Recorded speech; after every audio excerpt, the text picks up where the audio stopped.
તો આ તરફ હાલોલ નગરના એકમાત્ર જાહેર બગીચાને નવીનીકરણના બહાને છેલ્લા 1 વર્ષથી તાળા મારી દેવામાં આવતા સ્થાનિકોમાં ભારે નારાજગી જોવા મળી છે।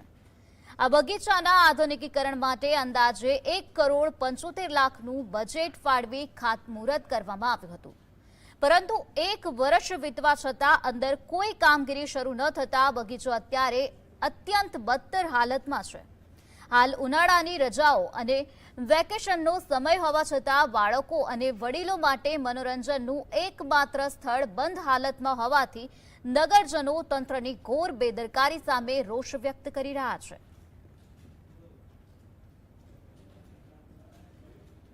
હાલોલનો એકમાત્ર બાગ છે તે તાળાબંધી કરેલી હોય તેવી પરિસ્થિતિમાં નજરે ચડે છે।